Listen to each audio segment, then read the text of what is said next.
a breakdown of what's supposed to happen in these economies. You know what happened to Abaco. You see what happened to Grand Bahama. 78% of the economy, as far as the gross domestic product is concerned, is no longer available to us because we had a real rough time. Now, I'm saying to you and me and everybody else, we've got to get on the page and look at what it is that we've lost and how we're going to replace these things that we've lost.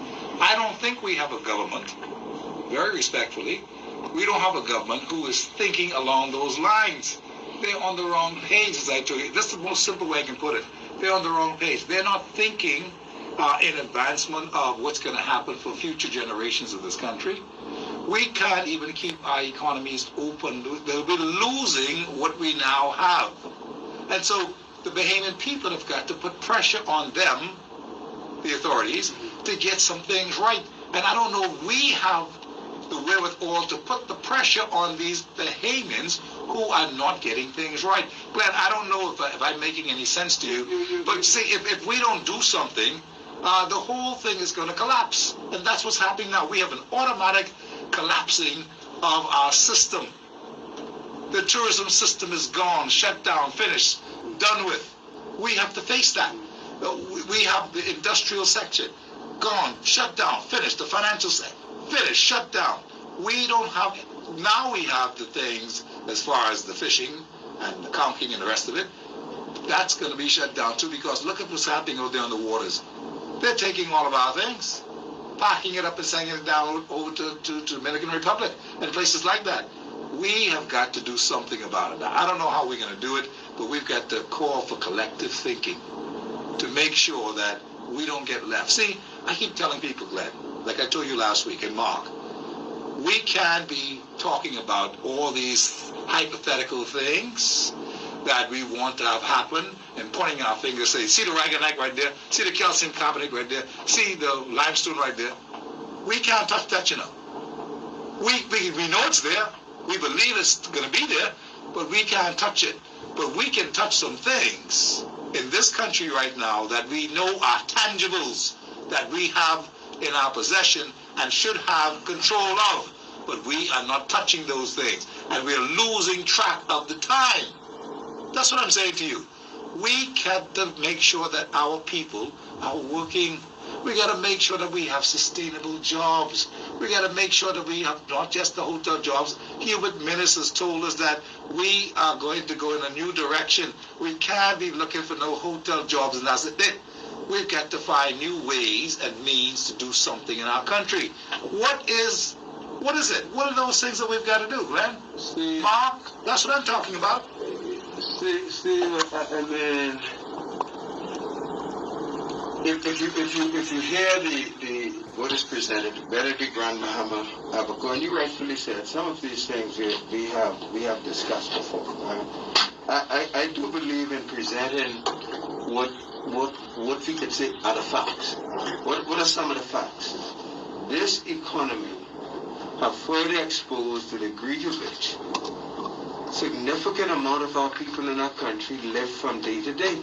Very true. I hear you, Steve. I wish there was some magic bullet, but we can't go to the people who don't have the means in hope that all of a sudden, in spite of all of these ideas, we have the means. So we should take that off the table. The second thing we should take off the table is the extent to which the banking system in the country has not lent itself to the kind of Bahamianization, to the place where people can go in with brilliant ideas and they can get the finances for it. That don't happen in this place called paradise. But should that happen? No, but I agree with you, Steve. Could we create the legislation to make it happen? Steve, I'm agreeing with you. That's why you give us the answer. You know, I just showing us how this thing ain't designed for who you looking for to succeed. They determined, you know, there's a scripture that what caused Jacob got mad when Laban was. Laban was the one keep on telling him what his salary going to be every other week. Until Jacob realized, well, I can't live over this. Yeah. This is the system that we have in this country where they say to us A, B, or C. The public service, for example, Steve, even if you go in that direction. We know the salary of most public servants before the payday come, that fund's exhausted. So where does that leave us? That leaves us the government, that leaves us the private investors, and where there is a lack of private investment, then even the government itself says that it don't have the fund. I hear you what you say about Grand Bahama, and I don't accept it. But just for the purpose of this conversation, in this way, I don't know how you tell me Grand Bahama break if every day they exporting by way of monies out of the country. Yeah. So what is the problem?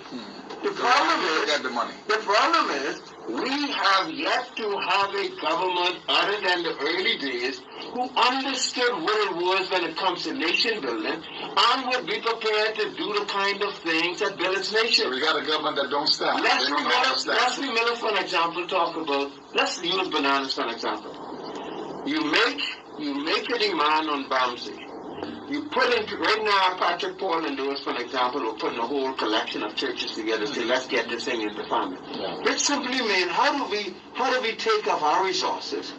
Because the church is going to the very people who's towing the line to try and get money from, offering drop to $3. So at the end of the day, where's this funds coming from? But if we have a government who understands nation building and say, hey, you got the body, the population, the community, we will find the means in terms of land, we will find the initial seed fund that is necessary so that we can get this engine up running 3, 6 months, 8 months down the road, we can begin to have some crops. So what that mean? That means everyone outside of that company, where you bringing in your bananas and stuff, Patty Gooch, I think, or Tennyson Wells, one of them I used to put, once they find out what the market could absorb, they put a hold on every other thing outside of that. We ain't having these type of conversations here. Right. So government, at the end of the day, do have a responsibility in carving out what I would refer to an environment in which the Bahamian people can thrive, and you can begin to see the kind of investment, but it means they have to give an injection. You know, it means that investors who come into this country have to understand what kind of nation we're seeking to build and to what extent. See, right now, for an example, we are yet to hear the numbers from immigration in terms of work permit. Right? All of these things should have been on the table. This is you and your country. This is you and survival of your children. This ain't no time for strangers. So, buddy, I know in good times you brought in this permit, but right now we can't afford to even be paying. My brother who's at NIB said they can only give them $100 a week now.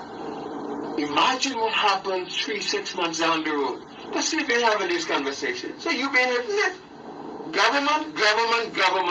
Policies. On whose behalf you have a mandate to govern. And until we have, and I think part of your question deals with in terms of if they're trying to, until the Bahamian people have come to a place to realize that in the worst of time, they see a government that have not even shifted the direction. Very true. Have not even said, let's look the next way. They've not even done that. Is bent to keep on looking back to an industry that while it has served us well in some instance, an industry by all the numbers outside of the country seems to suggest that in the U.S. things ain't happening good, numbers-wise, not for the COVID. And so the country risks being open up to these types of stuff. See, a couple of things include building opportunities in Abaco, building opportunities in Grand Bahama, major infrastructure building in terms of our country. We have an opportunity to rebuild again, but only the government have the means or the wherewithal. What is the means or the wherewithal? They have to borrow it themselves. And I know that's not a conversation we want to have, but that's a conversation, that's the only conversation that can lift us out, except return to the very area. I know you say don't go there. Return to the very area through all of this pandemic. Continue to do what they've been doing. Piling in millions and billions of dollars while Grand Bahama say they ain't got nothing. Yeah. We have to change that narrative. We have something. Jesus said, what you got in here? He said, I got 5 loaves and 2 fishes. But let's make that work. What do we have in our hand? Yes, use it. You gotta use it. We're using it. The same is true with fishing. What prevents us from putting in place the kind of apprenticeship that takes a young man off the street? The government may have to invest in the boats, in the shipping. They may have to invest in the training. You gotta put some. You have to put some skin in the game, because them old people used to tell you when the well run dry, you pour some water down in the Swell the well. in the well, you swell it until she catch herself back up. Government is the only body of people that I believe have the means to do that. And the reason I believe They will tell you, Glenn, I'm sorry to cut you off. They will tell you that they're doing that right now by pumping in $1.5 million or billion dollars. $1.5 million into this economy with the local businesses that they're now trying to assist and say, yeah, you have some money, go and start your own business if that's what you want to do. But that should be something that's going to be closely guarded and monitored and those kinds of things. That's not Because people will race a lot of things. You know? That's like having a corn on the ground, on the rock, and expect harvest to come from it. Yeah. That ain't going in the ground. I agree. That helping the likes of Super Value, where they can give you back $100,000 at the end of the day as a part of the donation, and you can take pictures of it. Alright? So we gotta be real with these things. My Lord. Because if I'm investing $1 million+ to you a week, come on, Steve. For me to take $100,000 out of that after 8 months, you know, we don't have these type of what I call deliberate decision by the government. Which even if it meant, see, imagine, for example, imagine that same $1 million, how different it would have been if policy ensured that $300,000 go into Baintown in these mom and pop stores. $200,000 was spent in those things. Fox Hill. Or imagine too, if the government acting as a temporary thing. In other words, there has to be a place where the government steps in because it has responsibility for the development of the nation. But we've rented it out. We've given it out to the highest bidders. We have said, if you can't swim in the ocean, then you drown. That's the system of government that we have evolved into. My view is that the government in its early days was intended to be a commonwealth nation. Shared interest. Let's ride this boat together. And the government meant that they couldn't even create what we call a development bank. In other words, we would have a system by which this thing is carried out, even if the private banks are not able to do it. And you put policies in place. I don't bring Trump in this. One of the reasons people like Trump is because at least he talks that kind of talk. Yeah, we are small on policy, and we don't believe in policy. No, but you're dead right. We are supposed to, but the point is, we seem to be small on policy. We don't want to do the homework. I found out from a long time ago, right, that this particular government, this particular one right now, under Hubert Alexander Minnis, they don't want to do the hard work. They're not doing the hard work, you know. They don't want to sit down and write the kind of policies that they ought to be writing to make sure that we have things in place. They're not doing it. As a result of it, we're taking shortcuts all the time. You see it in them being so very, very desperate to do this in Grand Bahama, to do that and the next thing. We've got to have real policies as to how we're going to come up with an idea for our Lukaya Hotel to really take off and make money. It's a policy. You've got to frame a policy around it so that you can always use it and duplicate this whole thing eventually over time. But we're not doing that.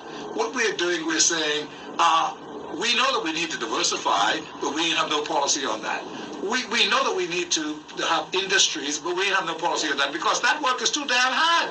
That's too hard. We don't want to do that kind of stuff. We want to just see how we can just do something over here, so give some people a couple of dollars, let them go spend it with Super Value or whatever, and that's it. We need to have policies, and this government is too damn lazy to do any real policies. That's what our problem really is. If you look at this whole situation now, Glenn, we are lacking badly. I would contend, Steve, that we have thrown out this idea of nation building. What have we had? We've had over the past 15, 20 years, what I call almost individual representation. Let's see who can make certain kind of deal. I wouldn't say they do that stuff, you know.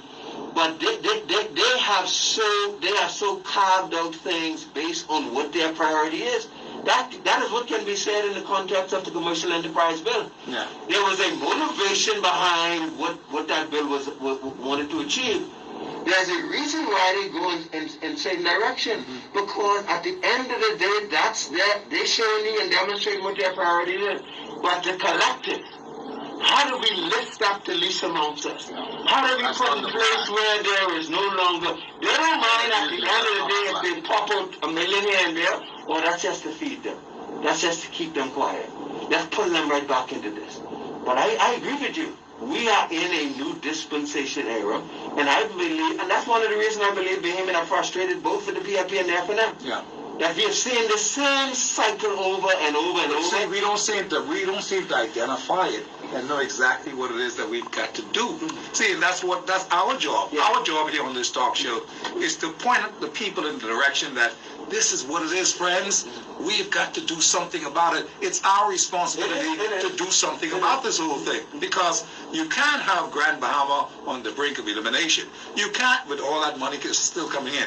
You can't have places like Eleuthera and all these other places, all the far-flung islands in the eastern part of our country, we have problems with, and we have investments on those things that we can do and make money from. But for some reason, policies are something anemic when it comes to this particular government trying to formulate a policy to do this and do that. We need policies. And if we don't have the policies, we're going to die a slow death in a fast way. Let me say that, because you did redirect it in terms of people. I believe, Steve, there are two groups of people in this country who can at least serve as a buffer to government inefficiency. And those two groups of people, one is the church, collectively. And by that I mean, we see what Patrick Paul would, along with others, seeking to advance, this whole family. Yes, the agriculture thing, which is a good idea. There are other areas in which you can reap from the collective. Then there's also this thing called body of unions. All right? Yes. Unions have not maximized that commonality in terms of talk about it every day. They say, how can we get these masses of people to do certain things? Interesting views, but they seem not to be this national part of how do we build going forward. Outside of that, governments, until we get those bodies together, government probably will continue to say, man, just let's do whatever we have to do. Because at the end of the day, they're not even prepared to get themselves together as a collective to get certain things in this country. Because what that will also convert itself into it. Once you begin to realize these things, then your next thing is, let's get governments in place that are supportive of our ideas so that our collective can be advanced. So all I'm saying, the country is at a place, and I know sometimes you do this every day. Me and Mark only come in probably once a week. And we sometimes get tired coming in once a week. I imagine sometimes if you do this every day, you ask yourself, I wonder if this makes sense. But sometimes, Steve, you never know how close you is to knocking down a wall, because you've been knocking for so long and figuring ain't making a dent.